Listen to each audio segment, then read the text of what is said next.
Bonjour. Je vous invite si vous avez envie, à ouvrir votre caméra. Il n'y a pas d'obligation. C'est à votre discrétion. Je vous souhaite la bienvenue à cette séance d'information sur le programme de doctorat en droit. Je m'appelle Annie Carrier-Robitaille, je suis responsable de promotion et d'information sur les études. Donc, je m'occupe essentiellement de vous informer, futurs étudiants, sur nos programmes et de vous aider à élaborer un projet d'études. Donc, parfois, pour des étudiants internationaux, ça demande de discuter avec quelqu'un justement du projet au niveau financier, au niveau temporel. Donc, c'est ce que je fais avec vous. Donc, tout de suite, je prends la chance de vous dire, bien, gênez-vous pas pour me faire signe après, m'écrire à mon adresse que je vous donnerai à la fin de la rencontre. Ça va me faire plaisir de prendre rendez-vous avec vous. Donc, je vous offre déjà d'entrée de jeu. On ne s'est même pas parlé et je vous offre de me rencontrer. Donc, voilà. Et j'ai la chance d'avoir avec moi deux personnes exceptionnelles aujourd'hui. Le professeur Charles Tremblay-Potvin, jeune prof super dynamique qu'on adore, qui enseigne essentiellement en droit du travail, qui est récemment, en fait, je ne veux pas dire diplômé, mais ben oui, là, récemment diplômé, mais qui a fait son entrée dans le monde de la carrière professorale récemment. Puis ça nous aide, je pense, dans cette conférence-là, parce que si j'avais parlé avec un prof que ça fait 10, 15, 20 ans qui est là, il nous aurait parlé de son doctorat, ça aurait été super intéressant. Mais Charles l'a terminé il n'y a vraiment pas longtemps, donc il va pouvoir vous parler là, de plein d'aspects, notamment tout le côté financier, le côté carrière. Donc voilà, il est avec nous aujourd'hui pour discuter. Puis j'ai la chance aussi d'avoir une perle rare, Marie-Pierre Jolicoeur, qui est une étudiante qui a commencé son doc à la session d'automne dernier. C'est bien ça, Marie? Bon, donc voilà, donc ça fait maintenant presque 2 sessions qu'elle étudie. Quoi de mieux pour savoir à quoi m'attendre dans ma première année de doc que d'avoir quelqu'un qui vient de la terminer? Donc, ce sont mes 2 intervenants pour la rencontre qui durera environ 30 minutes. Je n'ai pas l'intention de vous garder ultra longtemps. Puis après les 30 minutes, je vous propose une séance de questions. Vous pourrez poser toutes vos questions. On va être là. On va y répondre. Puis, donc voilà, short and sweet, comme on dit en bon français. J'avais envie de commencer. Je vais même commencer par Marie-Pierre. Marie-Pierre, j'ai une question à te poser.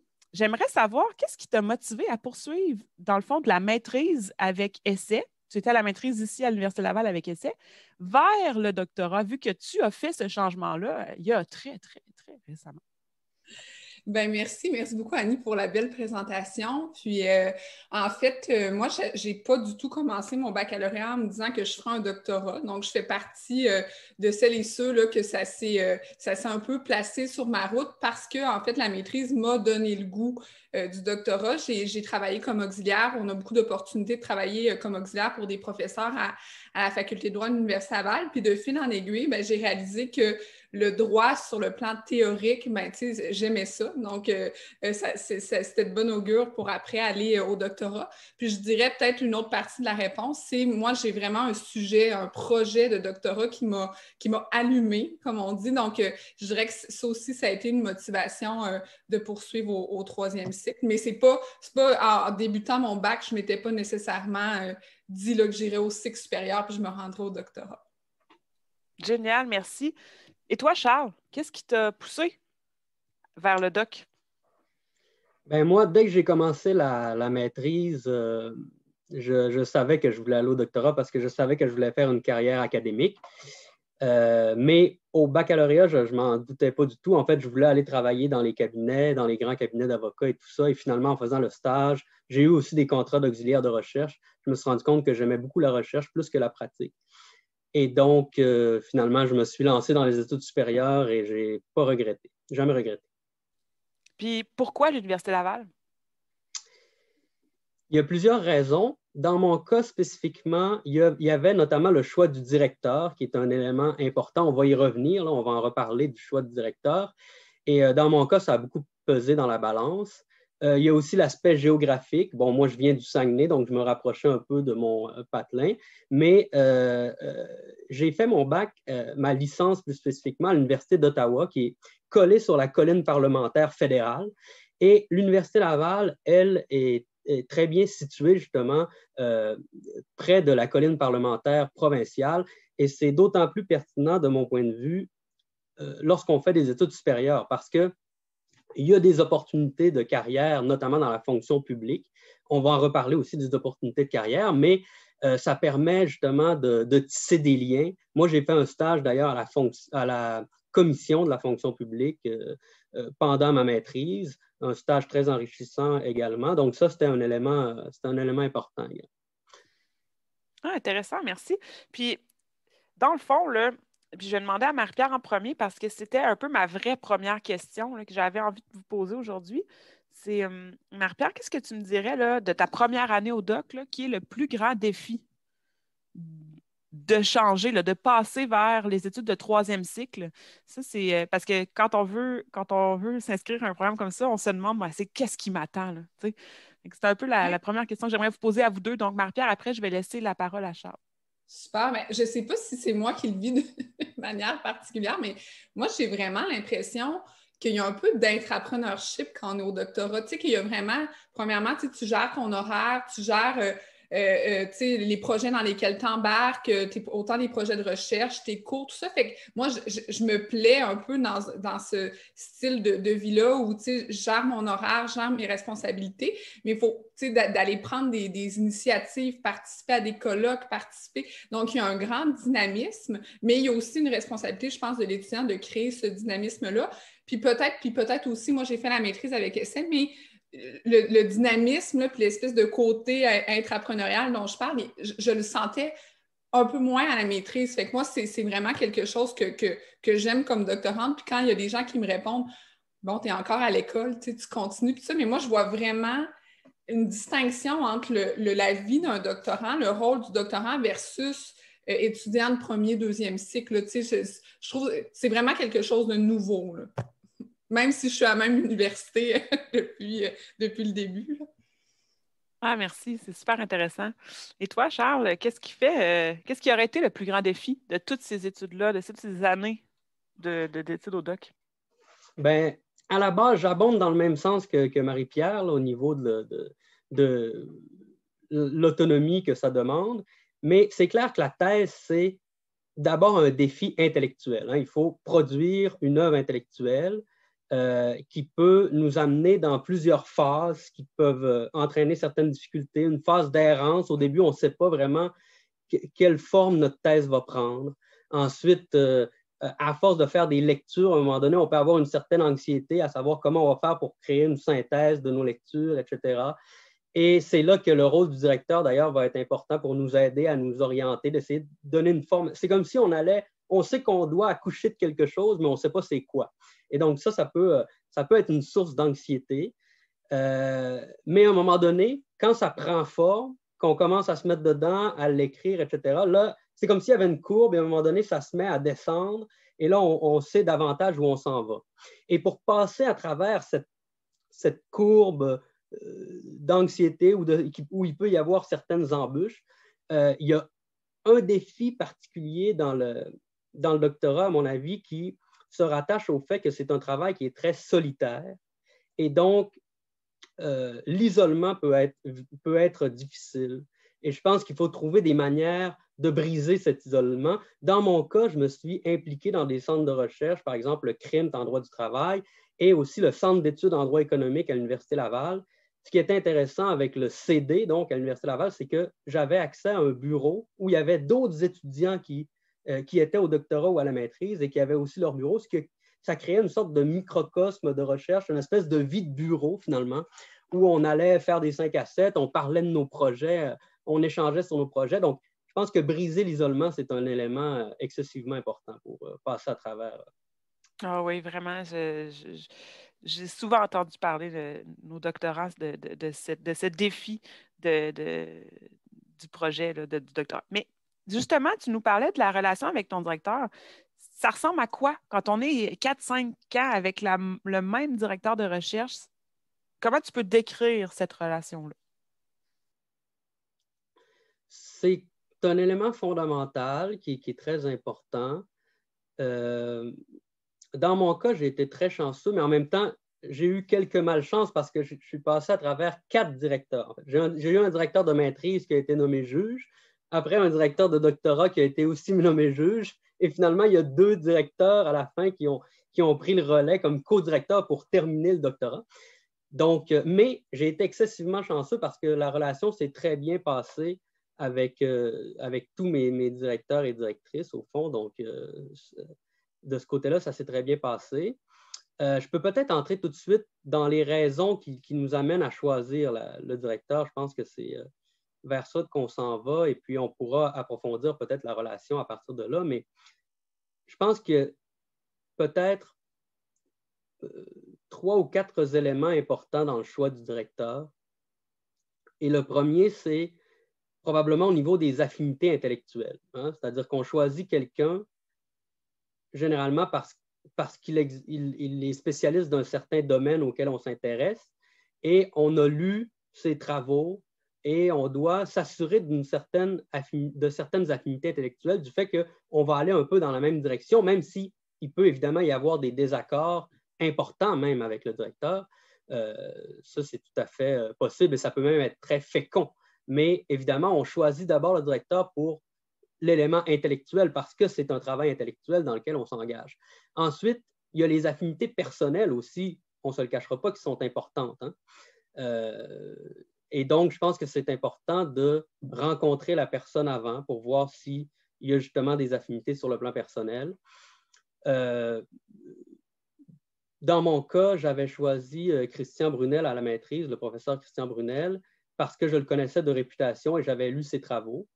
Et ensuite, en arrivant à l'Université Laval, justement, je me suis intégré à l'université. J'ai connu le professeur Dominique Roux, qui a évalué mon mémoire de maîtrise et auquel j'ai demandé finalement de diriger mes études de doctorat. Et donc, je le connaissais déjà personnellement, ce qui a permis vraiment d'aider la transition. Mais en même temps, lors de l'évaluation de mon mémoire, c'est celui qui avait été le plus critique envers mon travail dans ceux qui m'ont évalué. Et moi, je trouvais ça bien, au fond, d'être dirigé par quelqu'un qui allait remettre en question aussi mes idées.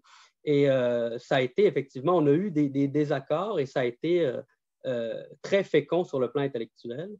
Et finalement, il ne faut pas oublier aussi dans la relation avec le directeur que moi, je vois le directeur davantage comme un guide que comme un gérant du travail, au fond. C'est-à-dire que le directeur, il est là pour nous aiguiller, pour nous orienter, mais le projet, c'est le nôtre.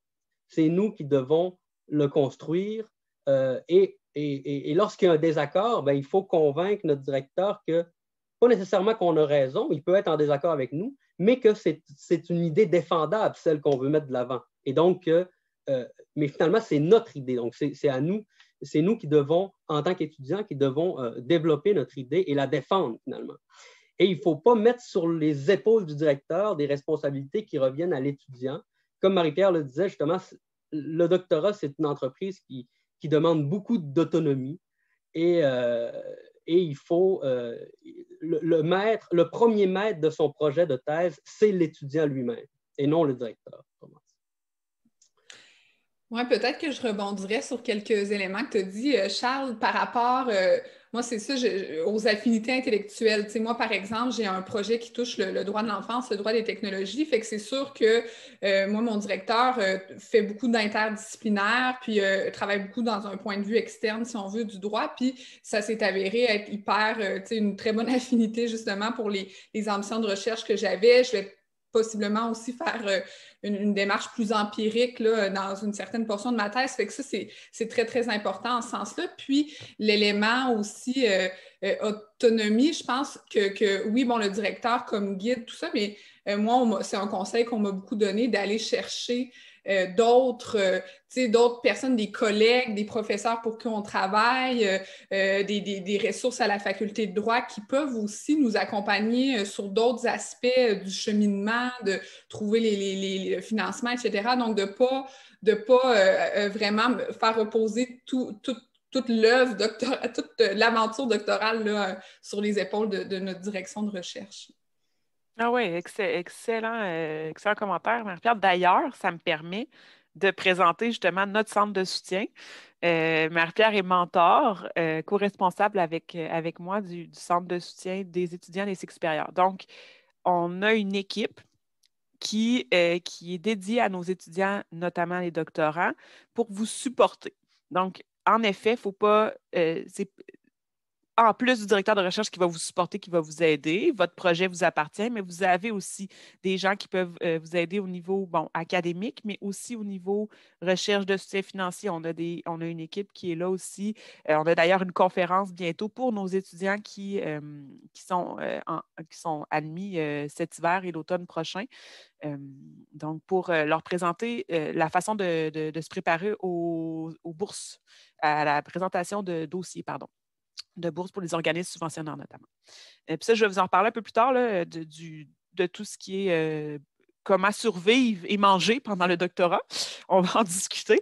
Mais avant, j'aimerais vous parler un petit peu de l'admission parce que je vois, là, je vous ai regardé pendant que mes collègues parlaient, j'ai regardé un peu rapidement là, le nom des gens qui étaient là dans la salle aujourd'hui. Puis je ne me trompe pas si je dis que je crois qu'une majorité provient de l'international. Et donc, oui, puis j'ai un oui d'un étudiant, justement.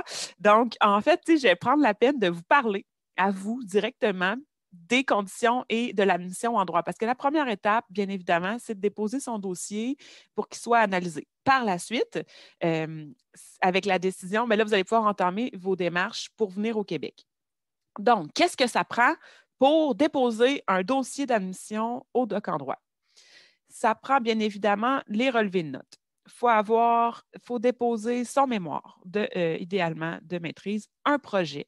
Vous allez avoir aussi des lettres de recommandation. Et là, moi, je peux vous faire la liste d'épiceries comme ça, mais le mieux, là, c'est d'aller voir sur notre portail étudiant parce qu'en déposant votre demande, en ouvrant votre dossier sur le portail étudiant, vous allez directement avoir le système selon le type de candidature. Donc, êtes-vous un étudiant de la France, un étudiant africain, un étudiant canadien, non québécois? Il va s'ajuster et vous poser et vous demander les bons documents. Donc, première étape, puis ça, c'est simple dans Google, vous tapez « Demande d'admission, Université Laval », vous allez tomber directement sur le lien pour pouvoir entamer vos démarches. Allez voir, faites un peu vos recherches. Donc, première étape, dépôt du dossier, paiement des frais. Quand ça, c'est fait, les frais, d'ailleurs, on ne vous demande pas, puis là, je lis souvent cette question-là, on ne vous demande pas de payer une session. On vous demande simplement les frais de dépôt de demande qui environnent 90 $ canadiens. Donc, après cette étape-là, nous, on va analyser votre dossier. Le directeur de programme, M. Alexandre Silios, va prendre le temps de regarder chaque dossier, puis il va vous contacter normalement pour discuter un peu si vous êtes éligible, bien évidemment, donc avoir des notes. Je ne vous cacherai pas, il faut avoir si vous êtes sur 20, il faut avoir du 14, 13, 14, 15 là, sur 20 pour pouvoir penser être admis en droit au doc en droit à l'Université Laval, plus un bon dossier, donc mémoire de béton, des lettres de recommandation, tout ça. Par la suite, vous allez avoir toute l'équipe de la gestion des études qui va effectuer un suivi avec vous.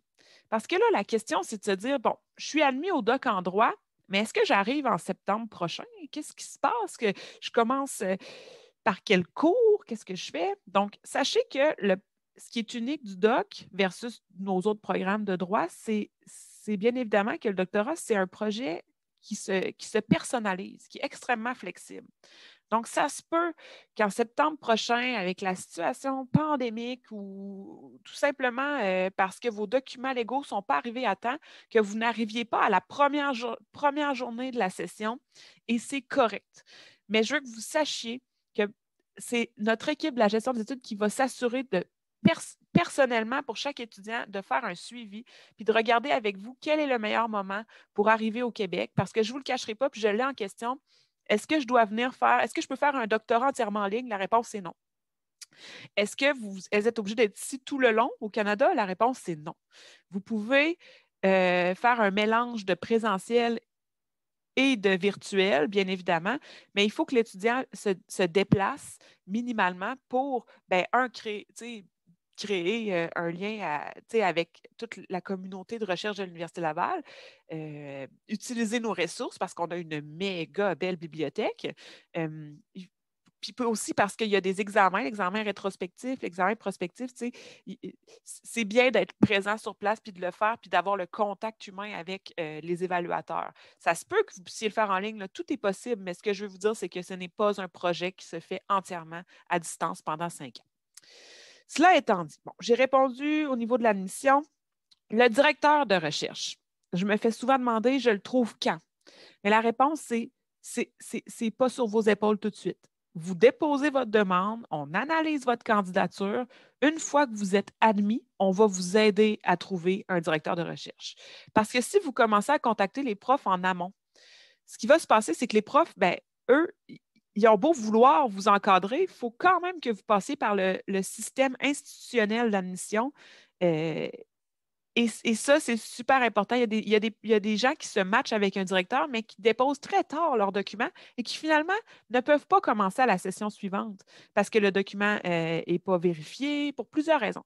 Fait que je vous le dis, là, inquiétez-vous pas, si vous êtes admis, on va vous accompagner. Puis de toute façon, si on vous admet, c'est parce qu'on a une idée, c'est parce qu'on sait qu'il y a un professeur qui va éventuellement accepter de vous diriger.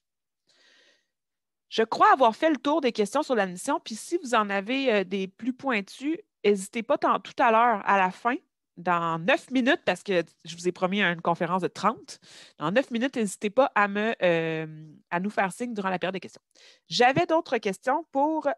on est rendu un peu à parler du processus d'obtention de bourse et de subvention, puis je vais passer tout de suite la parole à Charles, qui a beaucoup d'expérience dans le domaine. Donc, Charles, peux-tu nous parler de ce processus-là d'obtention de subventions et de bourses au DOC? Absolument. C'est sûr que c'est un élément important, que c'est une préoccupation constante quand même, le fait d'aller chercher du financement pendant les études supérieures. Il faut savoir quand même que les bourses, ce n'est pas la seule possibilité de financer ses études. Il y a la possibilité souvent d'obtenir des contrats de recherche ou d'assistanat d'enseignement. Mais évidemment, l'obtention d'une subvention, c'est quand même très avantageux, non seulement sur le plan financier, mais aussi pour le CV. Hein. C'est quand même, pour quelqu'un qui veut construire un CV de recherche, l'obtention de financement est un élément, c'est un élément supplémentaire au CV.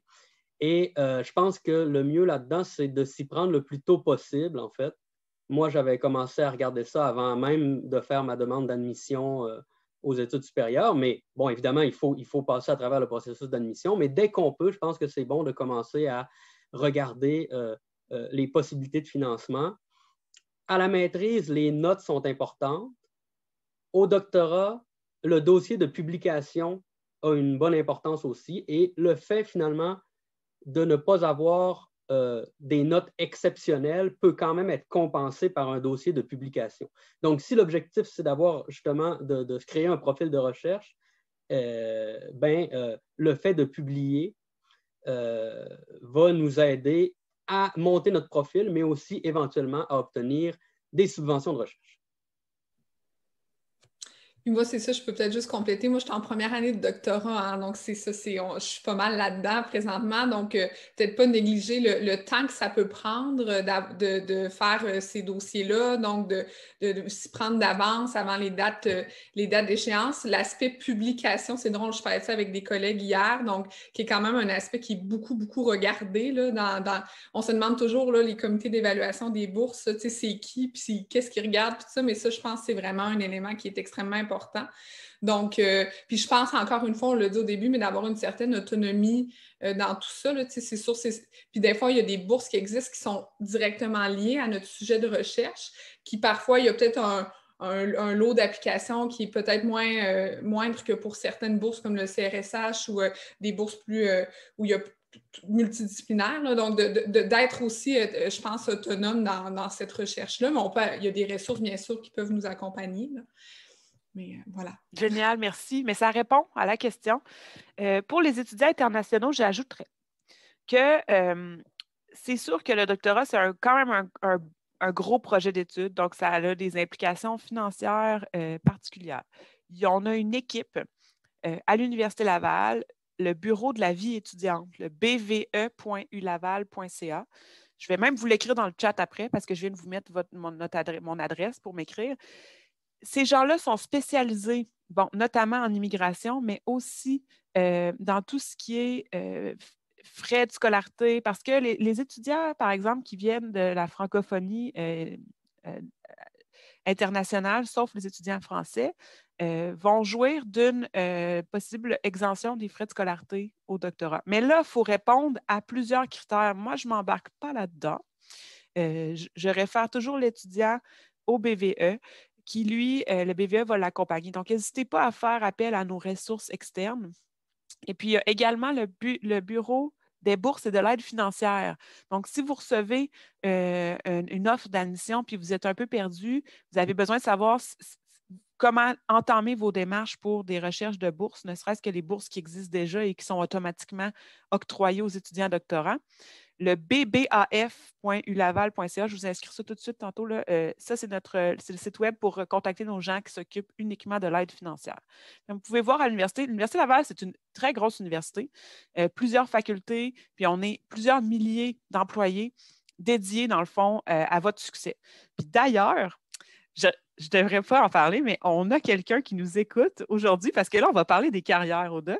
J'ai vu que Dominique Trudel, notre conseillère en emploi, assistait à la rencontre. Elle doit être en train de luncher pendant qu'on se parle, mais ça vous prouve l'implication justement des gens qui travaillent avec nous. Dominique voulait savoir, mais qu'est-ce qu'on dit aux futurs étudiants? Parce qu'elle, son travail, c'est de guider les étudiants vers la carrière. Donc, sachez que même pour nos étudiants doctorants qui, d'habitude, on se dit « Ah, leur futur est tracé, là, c'est des grands chercheurs, tout ça. » Bien, on a quelqu'un dédié à préparer la suite professionnelle pour nos étudiants des cycles supérieurs, c'est Dominique Trudel. Et je la remercie là, de nous écouter aujourd'hui. Puis la dernière question que j'avais envie de vous poser aujourd'hui, mais avant ça, je vais juste faire une petite mise au clair pour nos étudiants internationaux. Je vais vous poser la question sur les possibilités de carrière, donc à Charles et essentiellement à Charles, puis un petit peu à Marie-Pierre si elle a des choses à ajouter.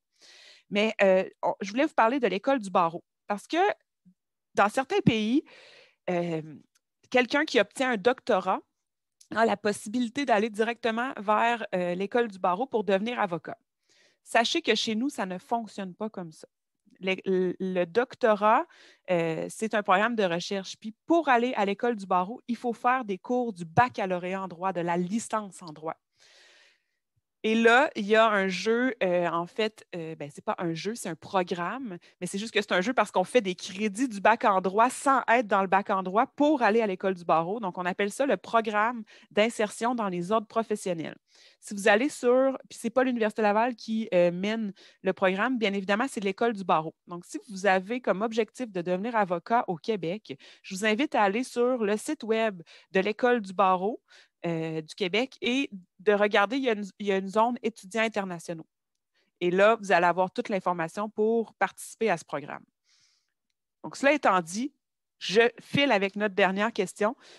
Charles, peux-tu me parler un peu des possibilités de carrière après la formation au DOC? Oui, alors c'est certain qu'on pense d'abord à la carrière professorale. Hein. Pour être professeur, il faut un doctorat, donc ça règle la question pour ce volet-là, mais ce n'est pas la seule carrière possible avec un doctorat en poche. Il y a plusieurs organisations qui sont à la recherche de professionnels de recherche, que ce soit à l'intérieur du monde académique. Hein. Il y en a qui font une carrière de professionnel de recherche ou de conseiller en recherche à l'intérieur du monde académique. Il y a aussi des centres de recherche interuniversitaires où on peut faire une carrière de professionnel de recherche et même des centres de recherche qui sont externes au monde académique. Il y a aussi la fonction publique qui offre des débouchés intéressants. Je connais plusieurs doctorants qui ont obtenu un poste à la fonction publique québécoise, notamment. Ensuite, moi, je suis en droit du travail. Les associations syndicales, par exemple, ou patronales, les grandes associations sont à la recherche de chercheurs pour réfléchir justement au droit du travail, aux problématiques qui touchent ce domaine de droit, justement, sur lesquelles ces associations veulent prendre position, par exemple, dans le débat public. J'ajouterais aussi qu'avec les développements des nouvelles technologies, des technologies de l'information et notamment de l'intelligence artificielle, c'est peut-être un peu plus spéculatif, mais c'est difficile de prévoir exactement vers où on s'en va, mais il se pourrait que que le monde de l'emploi dans plusieurs domaines soit transformé par les nouvelles technologies et l'intelligence artificielle, notamment le monde du droit. Même les avocats et les notaires pourraient voir leur domaine être bouleversé par les nouvelles technologies. Et je pense que la capacité d'abstraction, le fait d'être capable de réfléchir à des questions abstraites, pourrait être un excellent avantage pour tirer son épingle du jeu dans l'économie du savoir dans laquelle on est en train de plonger, finalement. Et pour finir, je peux peut-être ajouter une dernière chose. Évidemment, il faut réfléchir à la carrière et à l'après-doctorat, mais il faut aussi penser au processus lui-même et c'est-à-dire voir aussi le doctorat comme une fin en soi, parce qu'il faut aimer le processus. C'est un long processus, mais c'est un processus à travers lequel on va se transformer, on va réfléchir de manière extrêmement profonde à une question qui nous passionne et avec une liberté exceptionnelle. On choisit un sujet parce qu'il nous intéresse. Moi, mes années de doctorat, c'est parmi les plus belles années de ma courte vie parce que justement, je me suis consacré à un domaine qui me passionne. J'ai rencontré des collègues à chaque jour à l'université qui travaillaient eux-mêmes sur des domaines qui les passionnent. Donc, tout ça donne lieu à toutes sortes d'échanges excessivement passionnants. Donc, c'est vraiment un processus qu'il faut aimer en soi et qui, si on l'aime justement, on va s'en souvenir longtemps et on va se transformer à travers ça. Donc, il faut réfléchir à l'après, mais aussi au processus lui-même qui peut nous convaincre finalement de nous lancer dans cette aventure. Voilà. Ah, génial, merci. C'est parfaite fin. Marie-Pierre, est-ce que tu voulais ajouter quelque chose? Parce que Ben, je trouve que c'était vraiment magnifique. ouais, ben, Merci. c'est génial, puis c'était justement, moi, si j'avais, parce que moi, je suis au début, hein, puis ce que Charles a dit, puis je ne sais pas si c'est Charles qui me l'avait dit avant que je commence le doctorat, puis aussi des gens à la Faculté des études supérieures, mais de voir le doctorat comme un projet professionnel en soi, comme une fin en soi. Moi, en tout cas, c'est comme ça que j'essaie de l'aborder, puis ça amène une certaine paix aussi par rapport à, tu sais, ça ne veut pas dire de pas prévoir l'avenir, mais vraiment, moi, c'est un conseil que j'ai reçu avant de commencer, puis je l'ai beaucoup apprécié. Donc, j'abonde dans le même sens. Ah ben, génial. Merci. Merci à vous deux. Merci infiniment d'avoir été présents aujourd'hui avec nous. Vous avez été clairement le clou, le centre de cette séance d'information. Je trouve que c'est tellement plus pertinent quand j'ai des gens qui ont vécu le programme dans les séances d'information. J'espère que vous avez apprécié tous les étudiants qui étaient là. Je vous passerai maintenant la parole. Si vous avez des questions pour moi, pour Charles ou pour Marie-Pierre, on est disponible. Donc oui, je vois déjà qu'il y a une petite main levée. Donc allez-y, vous avez juste à ouvrir votre micro puis nous poser vos questions. Alors, je tenais à vous remercier pour ce webinaire, combien important et très détaillé aussi. Et ma question, c'était, vous avez donné quasiment toutes les informations qu'il fallait en tout cas. Et moi-même, je suis Kenz Pierre, je suis de nationalité haïtienne, mais j'ai fait un master en droit international des droits de l'homme à l'Université Grenoble-Alpes, en France, et aussi avec des stages d'immersion professionnelle à l'Organisation des États américains à Washington, D.C. et aussi en Haïti avec le Bureau des droits humains en Haïti. Pour l'instant, je travaille sur mon projet. Je viens de terminer mon projet de thèse sur l'accès à la justice en Haïti à l'aune des innovations technologiques. Et donc, j'aimerais savoir si, comme vous n'avez pas parlé de co-tutelle, de co-direction, est-ce que ça rentre pas dans... Est-ce que c'est pas quelque chose qui est pour vous important? Oui. Est-ce que vous avez de co-tutelle ou de co-direction? Très bonne question. Je ne vous ai pas parlé de co-tutelle. Les étudiants en co-tutelle à l'Université Laval, il y en a beaucoup. On a la chance d'avoir justement beaucoup d'étudiants internationaux dans nos programmes. Donc, souvent, ils arrivent avec un projet d'études déjà attaché dans une université autre. Il faut savoir que le plus important, il y a des règles de base à la co-tutelle. Donc, un minimum de 3, faut faire un minimum de 3 sessions dans chaque université. Donc, si vous êtes à la fin de votre projet, de votre thèse, c'est peut-être pas le meilleur moment là, pour entamer une co-tutelle, puisque dans le fond, chez nous, on demande à l'étudiant qu'il soit quand même au début de son projet, là, pour que le professeur qui s'implique soit présent pour au moins la moitié du projet doctoral. Donc, ça, c'est important de le savoir. Mais à part l'exigence de 3 sessions minimales à l'Université Laval. Je vous dirais que le reste, c'est un contrat. C'est un contrat que les 2 universités signent et qui permet, dans le fond, à ce que deux directeurs puissent encadrer l'étudiant jusqu'à la soutenance. C'est accessible, il n'y a pas de souci. Ce qu'il faut retenir, c'est le faire dès le début de son parcours. Donc, si vous arrivez à l'Université Laval en ayant l'intention de faire une co-tutelle, je vous invite à tout de suite contacter la gestion des études pour qu'on entame le cycle de signature de l'entente et tout avec les 2 universités. Mais outre ça, il n'y a pas d'autres freins à ce projet-là. On encourage même les étudiants à être en co-tutelle parce que ça nous permet d'avoir, ça enrichit. C'est sûr que ça enrichit un travail. Là, on a automatiquement plusieurs perspectives dans une même recherche, là. Donc voilà, j'espère que j'ai répondu à votre question. Si vous avez d'autres questions, là, vous pouvez m'écrire dans le fond à mon adresse que je vous ai mis info. Je pourrais regarder ça avec vous, on se prendra une rencontre. Donc, je crois qu'on a une question. Oui, je vous écoute, Ibrahim. OK, bonsoir à tout le monde. Vous me recevez? D'accord. Et moi, je suis à Ouagadougou, au Burkina Faso. J'ai fait particulièrement un master en droit et politique de l'environnement à l'Université Senghor d'Alexandrie. Et je suis titulaire d'un diplôme de maîtrise en droit public. Ça, j'ai obtenu ça à l'Université de Ouagadougou. Cependant, j'ai postulé pour une admission en thèse dans votre université et pour la session d'automne. Et j'ai eu à fournir tous les documents qui m'ont été demandés. Et actuellement, mon dossier est en cours de traitement.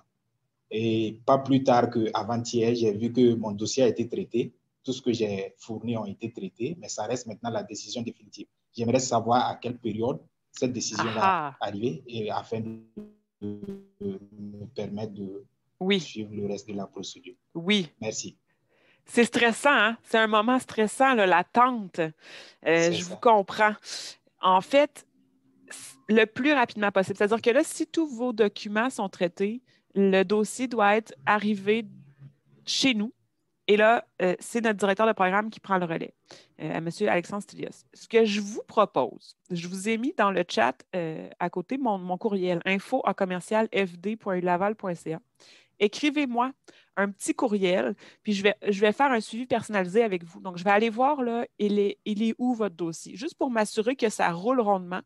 Donc, je vous offre cette possibilité-là. Donc, parce que je vous dirais que normalement, là, si on a reçu votre dossier d'ici 2 semaines, là, mais faisons ça ensemble cet après-midi, écrivez-moi, puis je ferai un suivi, si ça vous convient. D'accord. Super. Merci. Donc, je vais attendre votre courriel. J'ai une question super intéressante dans le chat. Ça fait plaisir. Étudiant qui n'a pas terminé son Master 2, qui est en voie de le terminer, peut appliquer pour le DOC sans aucun problème. Nous, ce qu'on va faire, c'est qu'on va vous admettre conditionnellement à la réception de votre diplôme de Master 2. Donc, il faut simplement l'obtenir d'ici la fin, d'ici votre arrivée ou votre début de session au doctorat. J'espère que ça répond à la question. Est-ce qu'il y avait d'autres questions dans nos étudiants présents aujourd'hui? Bonjour. Bonjour. Vous m'entendez? Tout d'abord, je vous remercie pour ce webinaire. Je remercie les 2 intervenants pour les informations qu'ils nous ont fournies et qui sont très intéressantes. Alors moi, je suis admis au doctorat pour la session prochaine. Et comme je suis installé en France, je me demande, est-ce que je peux commencer à distance la session prochaine, vu que je n'ai pas encore eu mon visa et je n'ai pas encore accompli toutes les démarches nécessaires. Oui, c'est une possibilité. Vous pouvez commencer votre doctorat à distance, mais il y a des règles techniques que je ne connais pas. C'est-à-dire que je sais que c'est possible, mais je vous invite, là, si vous avez reçu votre offre d'admission, vous allez être contacté par Véronique Bédard ou la gestion des études, là, mais je pense que Véronique l'envoie de son courriel personnel. Donc, la gestion des études va éventuellement vous contacter. Je vous invite à leur écrire.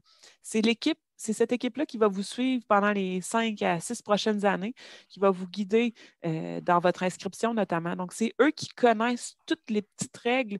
Peut-être que oui, vous allez pouvoir entamer, je crois là, que vous pouvez entamer à distance, mais qu'il faut que vous signiez un formulaire d'études hors établissement. Il y a quelque chose à faire là. Donc, contactez-les. L'adresse se trouve également sur notre site web. Donc, si vous allez sur le site web de la faculté, puis que vous trouvez l'onglet du doctorat, vous allez voir dans le bas de la page l'adresse pour nous rejoindre. Je vais vous l'écrire quand même dans le bas, c'est cycle supérieur à commercial fd.ulaval.ca. Mais normalement, l'équipe de la gestion des études vous aurait contacté de cette adresse-là sur votre adresse ULaval. Parce que là, si vous êtes admis, vous avez maintenant une adresse courriel dédié, dans le fond, à votre projet. Oui, c'est ça, j'ai une adresse. Super. Donc, allez voir là-dessus. Vous devriez recevoir des communications de l'équipe. Puis, posez-leur toutes les questions. Ils vont vous guider. Ils sont habitués. Vous êtes plusieurs à ne pas pouvoir arriver à votre première session au doc. Il y a quelque chose à faire. Oui, exactement. Avec le contexte sanitaire actuel, c'est un peu compliqué de faire toutes les démarches. Mais donc, merci beaucoup pour... Ça fait plaisir. Bienvenue. Félicitations. J'espère que la conférence vous a donné le goût de venir chez nous. Puis j'espère que vous allez avoir une belle carrière, beau projet. Ça me motive d'écouter des témoignages de doctorants. Et c'est un plaisir de vous écouter aussi. Je vous remercie pour ce webinaire. Et pourquoi pas, on aura d'autres webinaires. Oui, certainement. Puis quand vous allez être parmi nous comme étudiants, vous allez voir, vous allez avoir plusieurs rencontres un peu de ce type avec notamment les gens qui s'occupent de la recherche, des organismes subventionnaires. Je pense à notre vice-doyenne à la recherche, là, Mme Arbour, qui va probablement vouloir discuter avec tous les nouveaux doctorants à l'automne. Donc, vous allez voir, on est une belle équipe. Et on risque de se revoir aussi dans nos locaux éventuellement quand on aura le droit de se voir en chair et en os. Ah oui. Merci beaucoup. Est-ce qu'il y avait d'autres questions? Merci beaucoup. Pour ce qui est du dépôt des pièces, je vous invite à contacter directement le bureau du registraire. Donc, je vais écrire à la personne qui nous a écrit la question là, concernant. Je vais vous écrire directement dans le chat. Il y a une adresse là, qui vous permet de contacter. On a encore une fois plusieurs équipes de travail, dont une qui s'occupe uniquement de l'admission et du traitement des pièces. Donc, il va pouvoir vous répondre. Est-ce qu'on avait d'autres questions concernant le programme de doctorat? Oui. Vous m'entendez là? J'avais une autre question, c'était par rapport au... Tout à l'heure, vous parliez des dossiers. Est-ce qu'il faut également soumettre les mémoires ou soumettre juste les relevés de notes? Il va falloir soumettre le mémoire. Vous allez voir, là, tout ça va vous être demandé dans le système, mais on veut le mémoire. Donc, si votre mémoire n'est pas achevée, on demande un projet, dans le fond, de mémoire. D'accord. Donc, il y a le projet de thèse, il y a le mémoire et aussi le relevé. Exact. OK. Merci. Ça fait plaisir. Je demandais votre adresse. Je ne sais pas si vous avez mis dans le chat pour pouvoir vous écrire. Voilà. Oui, je vous l'ai mis dans le chat au début. Vous m'avez écrit? Non, pas encore. Je ne l'ai pas retrouvé. Je ne sais pas c'est lequel. Ah ben, je vous la donne pour tout de suite. Puis ça vaut pour tout le monde, hein, si vous voulez m'écrire. Même ceux qui ont été admis, si vous avez des questions.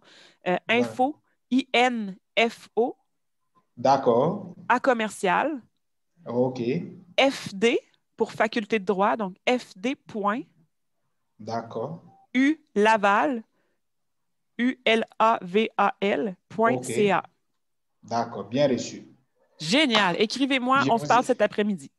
D'accord, bien reçu. Super. Merci beaucoup. Merci. Donc, je souhaite une belle fin de journée à ceux qui sont déjà le soir. Je vous souhaite une belle soirée. Pour ceux qui sont chez nous, alors c'est encore l'heure du dîner. Je vous souhaite un bel après-midi.